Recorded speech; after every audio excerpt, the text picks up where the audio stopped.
Gusto nyo ba si Harry Roque? O eto, may ine-Evas, anak ng tinapa. Eto din ho, mukhang malabangkay na din to. Mukhang eto, mas mauuna pa yata sa dating Pangulo no? From doon sa itsura ni Roque na mamula-mula ang pisngi, no? Iba ang beauty ni Roque noon, mga kababayan, nung siya ay spokesperson. Mamula-mula ang pisngi, mamula-mula ang hasang. Into, puro ay bag na, itim na yung muka, bagsak na yung pisngi. O, ano pa? Yung itsura ni Roque.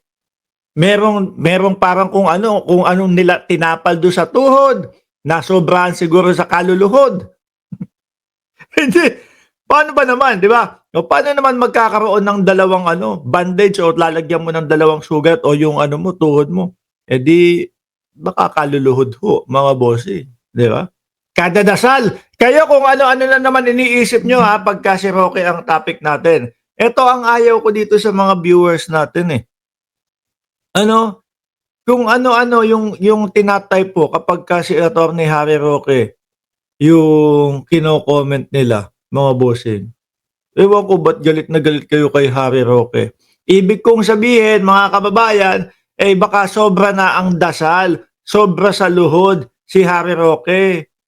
O tapos may mga magko-komento dyan, Boss Mark, kaya may dalawang bandage yung tuhod ni Roque na sobrang sa kasusubo na rat. O iko-komento nyo. Huwag kayong ganon. Sa positibo tayo lagi pupunta. Baka naman nasobrahan sa kakadasal para makauwi na. Atat na ho ito. No? Tingnan nyo ang sinasabi ni Roque ayon po sa balita ng balita. As soon as Marcos is gone, kumbaga nag-aantay ito ng pagbaba ni Pangulong Bongbong Marcos 2028. Ibig sabihin ho, mga kababayan, may 3 taon pa siyang magtatago. Diyos ko po. Tignan mo nga yung Tebes. Saglit na saglit, 1 taon. Tumagal ng ganon. Pero ano nangyari? Nasa kamay pa din po ng otoridad si Tebes. Mahihirapan ho itong si Roque na magtago ng ganong katagal, mga kababayan. Hihintayin niya si Pangulong Bongbong Marcos. Tapos umaasa siya na maging presidente, si Vice Presidente Inday Sara Duterte. Paano kaya nila ipapaliwanag ngayon, yung mga kaso ni Roque, yung human trafficking? Paano nila babaliktarin yun? Kung sakali na makaupo nga, ang Vice Presidente. Di ba? Sabi niya dito, as soon as Marcos is gone, I'm back on day 1. And sana this time around, we make them pay for all their offenses. Kailangan yata sagutin mo muna yung taong bayan. Unang-una doon sa Pogo kung saan nanggaling yung kaperahan mo. Pangalawa, sagutin mo ang taong bayan kung totoo ba yung ikinaso sa iyo na human trafficking. Wala Tinakbuhan ho, mga kababayan No? Tinakbuhan ho, mga kababayan Ay, Diyos ko po. Kailangan, may paliwanag ka dyan. Hindi yung patakbo-takbo ang ginagawa. Panay na lang ho takbo. Tapos sisigaw, bangag, bangag, bangag. Adik, adik, adik. Butod, butod, butod. Nagmumukha na lang humbata. Dati ho, kahit papaano, mga kababayan, nung etong si Roque, naroon po bilang isang bilang isang spokesperson ng dating Pangulong Duterte, kahit papaano po napapahanga ako nito lalo na pag sumosopla doon sa mga mga journalist na anti-Duterte.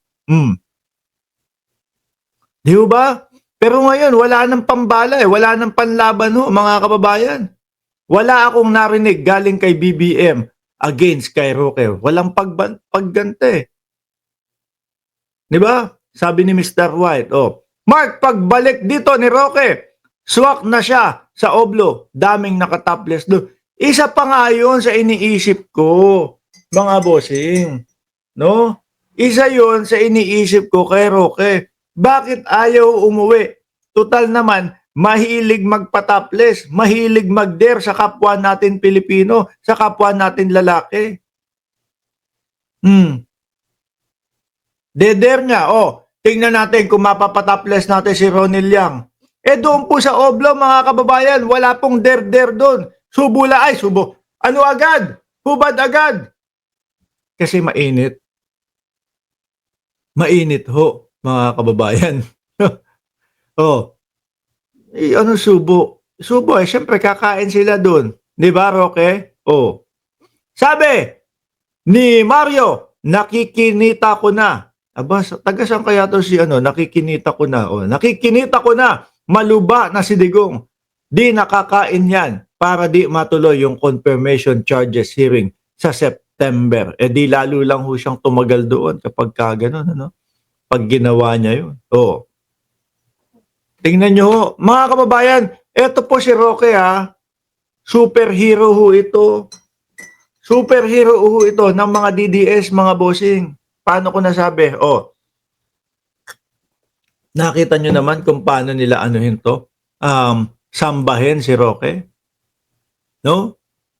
Nakita nyo naman kung paano nila idolohin si Roque, mga kababayan. Samantalang, may dapat ipasagot ang gobyerno pero nagtatago. Pagtatanggol pa po ng mga DDS yan.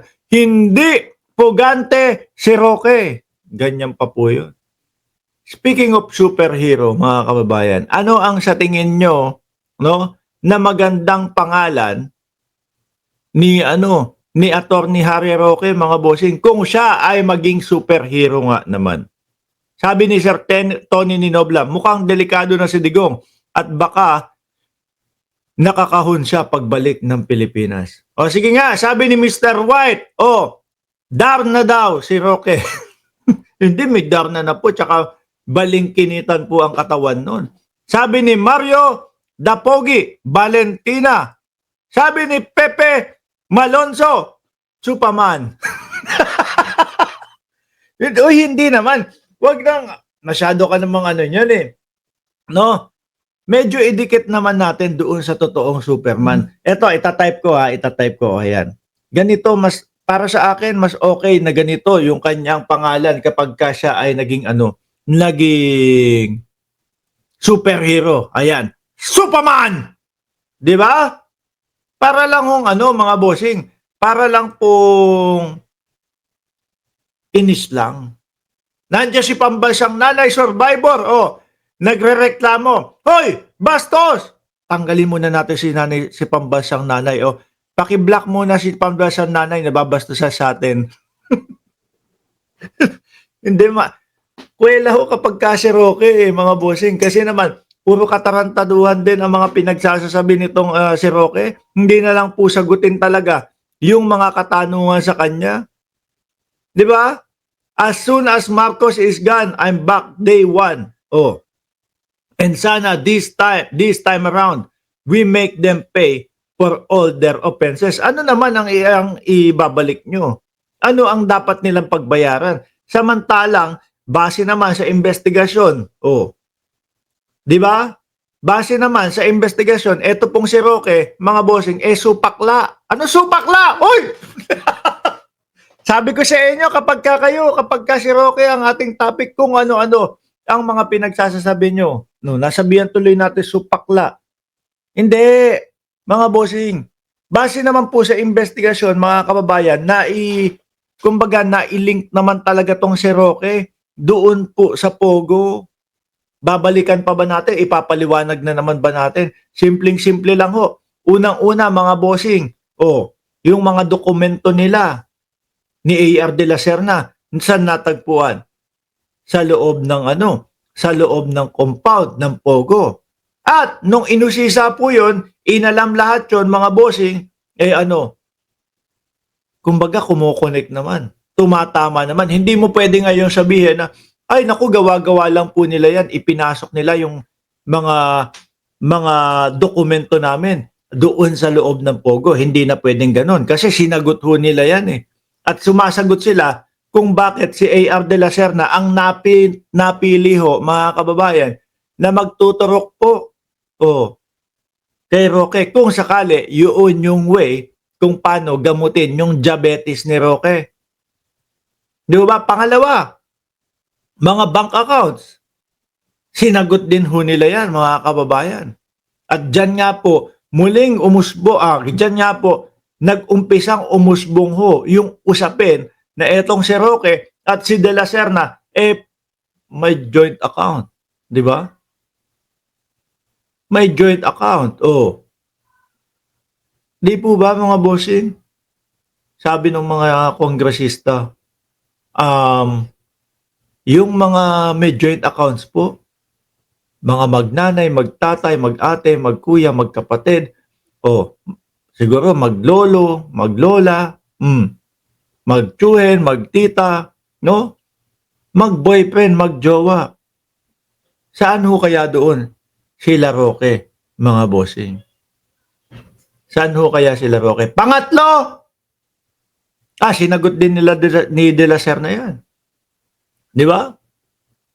Sinagot din ni De La Serna yan. Tapos yung pangatlo, yung Chinese na wanted, galing sa Pogo, sa mismong bahay dun sa, sa Benguet. Natagpuan ho. No. Talagang kompleto, Ricardos ho, yung pagkakalink ni Roque. Kailangan niyang ipaliwanag yan lahat ngayon. Hindi yung puro ganito lang.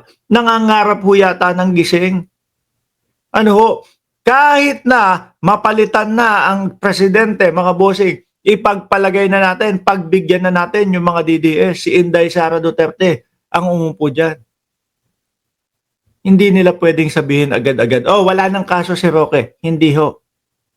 No?